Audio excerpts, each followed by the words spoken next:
L'Écriture déclare que la nouvelle création à venir, remplie de la gloire de Dieu, ne sera pas gouvernée par des anges. Dans Hébreux 1, les anges seront des esprits à notre service. Imagine le jour où le Seigneur Jésus-Christ rassemblera tous les anges pour leur communiquer quelque chose de la gloire de la nouvelle création à venir. Ils seront alors émerveillés en entendant parler de la gloire de celle-ci. Mais après leur avoir parlé de cette gloire, le Seigneur leur révélera aussi que la nouvelle création ne sera pas gouvernée par eux, mais par l'homme que sa grâce a cherché et sauvé. Un jour, nous paraîtrons devant Dieu, irrépréhensibles, selon Jude 24. Or, à celui qui peut vous préserver de toute chute et vous faire paraître devant sa gloire irrépréhensible et dans l'allégresse. Alors, nous serons même plus glorieux que les anges. C'est en vue d'une telle vocation et pour une position aussi élevée que le Seigneur s'est dépouillé lui-même et qu'il nous a rachetés par son précieux sang. Oh, si le Seigneur l'avait voulu, il aurait pu venir sur cette terre sous la forme d'un ange. C'est dans un dessein précis qu'il est venu comme l'un d'entre nous. Car assurément, ce n'est pas des anges qu'il vient en aide, mais c'est la postérité d'Abraham. En conséquence, il a dû être rendu semblable en toutes choses à ses frères, afin qu'il fût un souverain sacrificateur miséricordieux et fidèle dans le service de Dieu pour faire l'expiation des péchés du peuple. Hébreux 2, 16, 17. Il a permis à Satan de lui présenter pendant 40 jours toutes les tentations auxquelles l'homme peut être appelé à faire face.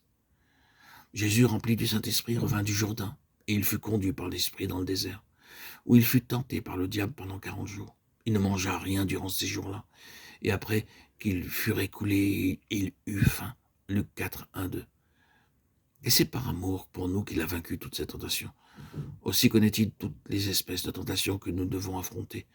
Toutes les fois que nous aurons quelques faiblesses ou quelques tentations à surmonter, le Seigneur nous aidera. Nous devons nous présenter à lui avec hardiesse et droiture en lui disant « Seigneur, tu es mon souverain sacrificateur éternel et béni, je traverse telle tentation et telle épreuve. Seigneur, je suis impuissant, je ne sais vraiment pas comment je puis me tirer d'affaire. En tant que souverain sacrificateur, veuille dans ta bonté intercéder en ma faveur, Seigneur. Je t'en supplie. Je te prie, Seigneur, de venir à mon aide. Tu es mon secours, mon soutien et mon consolateur. Et c'est ainsi, par son intercession, que nous surmontons toutes nos tentations et toutes nos épreuves. Jour après jour, nous sommes transformés à son image par sa grâce, son amour et son sang précieux. Un jour, nous le verrons. Alors nous serons semblables à lui, nous serons participants de sa gloire et de sa beauté. C'est avec cette gloire-là que nous gouvernerons la nouvelle création. Nos épreuves terrestres, nos tentations, nos afflictions d'ici-bas nous y préparent. Quel dessein élevé notre Seigneur a en vue en nous sauvant, nous, des créatures si insensées. Certains parents fortunés ont des ambitions élevées pour leurs enfants. Ils aimeraient les voir occupés d'autres fonctions au cours de leur vie. Mais si vous demandez à un tel petit enfant ce qu'il veut devenir lorsqu'il sera grand, il déclarera vouloir devenir agent de police. Si vous lui en demandez la raison, il vous dira « Oh, je pourrais arrêter toute la circulation ».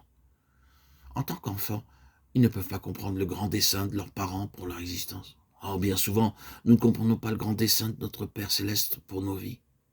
Beaucoup de croyants vivent sur cette terre comme des mendiants et ils mènent une vie de défaite et de honte parce qu'ils ne comprennent pas le grand dessein de Dieu en les sauvant. Comment échapperons-nous si nous négligeons un si grand salut? Quelle grande perte! Frères et sœurs en Christ, bien-aimés auditeurs, auditrices, si nous sommes négligents et insouciants au sujet de notre salut. Mais, chers amis, nous devons être vigilants, veiller, être zélés dans la prière, diligents et consciencieux.